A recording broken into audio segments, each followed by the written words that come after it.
북한 하면 떠오르는 대표적 이미지, 군대와 핵무기이다.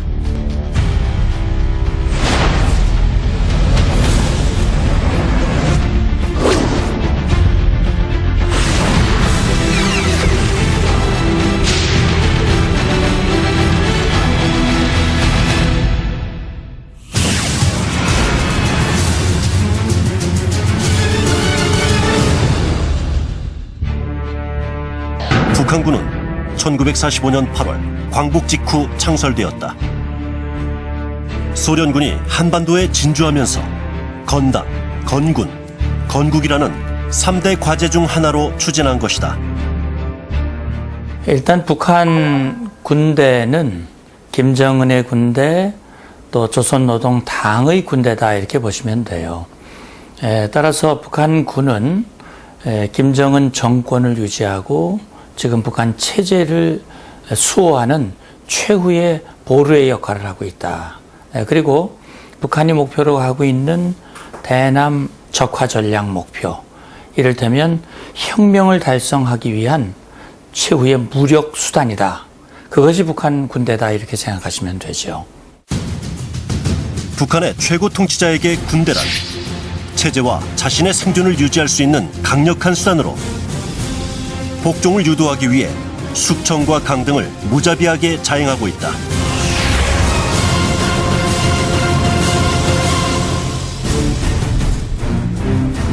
북한의 군대는 당 중앙군사위원회와 국방위원회를 통해 통제된다.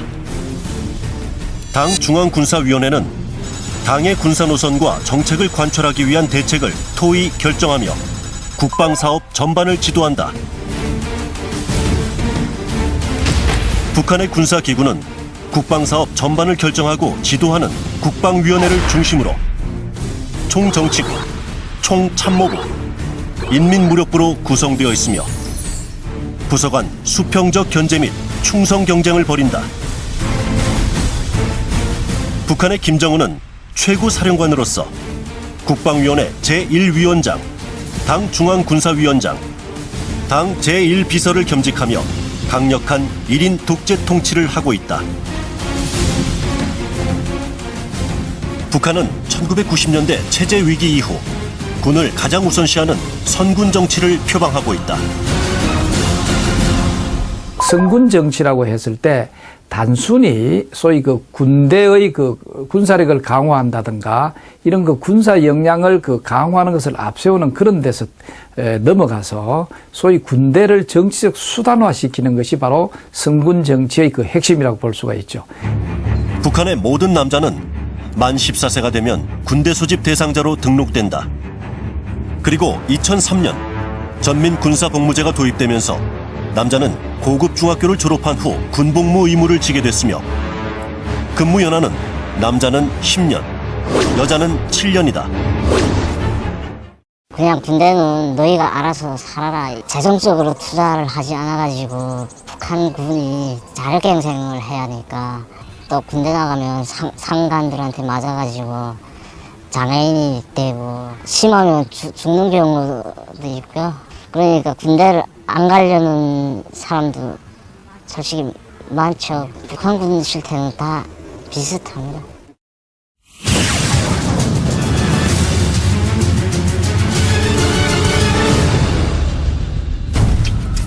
북한의 군사 전략은 선제 기습 전략, 속전속결 전략, 배합 전략으로 요약된다. 북한은 기습 공격과 전후방 동시 공격을 통해 주도권을 장악하여 미군의 증원 이전에 남한 지역을 완전히 점령하겠다는 전략으로 풀이된다.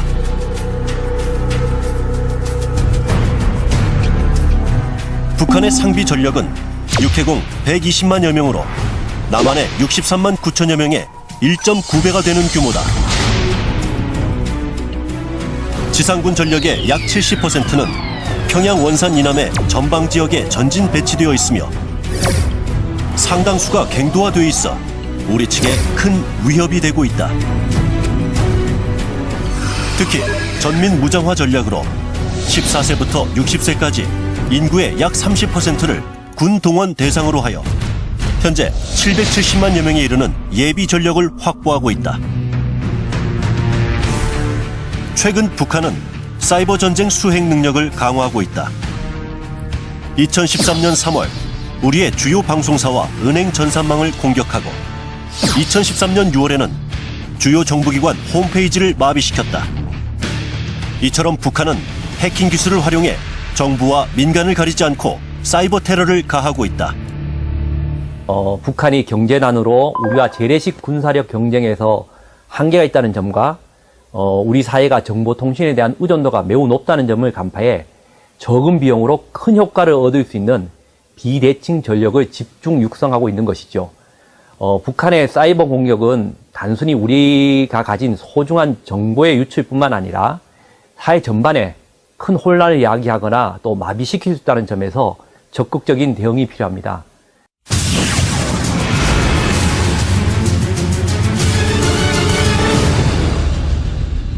연평도 불바다가 청와대 불바다로 통일 대전의 불바다로 이어지게 된다는 것을 순간도 잊지 말아야 한다.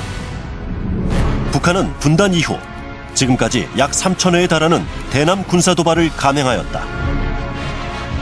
과거 냉전 시기에는 무장공비와 게릴라 침투 공격, 판문점과 휴전선 일대의 국지성 도발, 민항기 폭파 및 납치 등의 행위를 일삼았다. 탈냉전 시기인 1990년대와 남북경제협력과 대북경제지원이 진행되던 2000년대에도 북한의 도발은 계속되었다.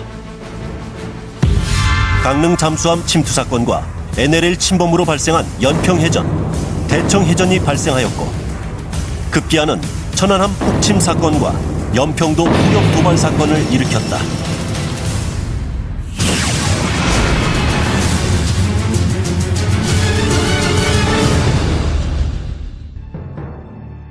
북한이 중국과 가까운 서해 바리만 인근 지역에 67m 규모의 대형 장거리 미사일 발사대를 세운 정황이 포착됐습니다. 북한은 장거리 미사일 발사를 통해 국제사회를 위협하고 있다. 북한은 왜 장거리 미사일 개발에 매진할까? 북한에게는 미사일이라는 게 가장 효과적인 투발 수단이라고 볼 수 있습니다. 핵탄두를 실어서 자신들이 원하는 어디든지 도달할 수 있는 그런 사거리를 가진 미사일을 가져야 실제 상대를 또 위협할 수 있고 또 협상 카드로도 쓸 수 있다는 거죠. 북한이 핵무기 개발에 집착하는 이유는 결국 살기 위해서, 체제 생존을 위해서라고 볼 수 있습니다. 그러나 이러한 북한의 핵 개발을 용인할 경우에 다른 불량 국가들이나 테러 단체들이 핵을 또 개발하고 또 핵무기가 확산되어서 국제 질서를 무너뜨릴 우려가 있기 때문에 국제사회는 북한의 핵무기 개발을 철저히 막고 있는 것입니다.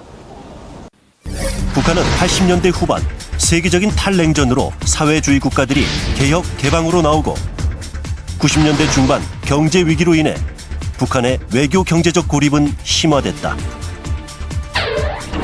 북한은 체제의 생존을 위해 경제적 어려움과 대외적 고립 속에서도 핵미사일 개발에 착수하였으며 국제사회의 제재와 우려에도 지속적으로 핵과 미사일 개발을 포기하지 않고 있다.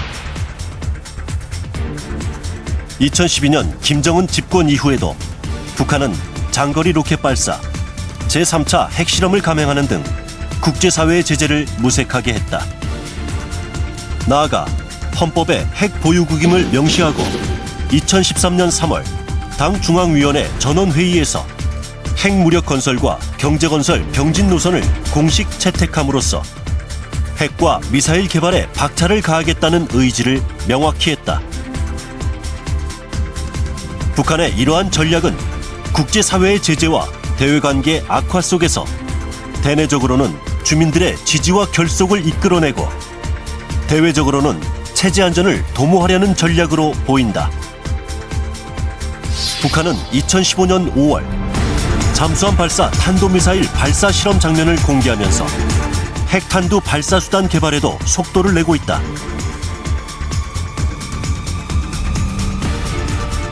최근 이란은 핵 개발을 포기함으로써 미국과의 관계 정상화, 경제 부흥의 길을 열었다. 이란의 핵개발 포기, 이것은 자국의 경제난을 극복하고 더 나아가서 중동 지역의 평화와 안정을 선택했습니다. 북한도 이런처럼 핵개발을 포기함으로 해서 만성적인 경제난을 극복하고 더 나아가서 한반도와 동부와의 평화 안정을 통해서 지속적인 발전이 가능할 것으로 생각합니다. 현재 북한은 만성적 경제난으로 주민들의 삶이 피폐해지고 있다. 북한의 핵개발 지속은 국제사회와 불신의 벽을 쌓는 행위이며 국제적 고립을 자초하는 것이다. 핵 포기가 대화와 협력의 길이라는 정답은 나와 있다. 북한은 변화해야 한다.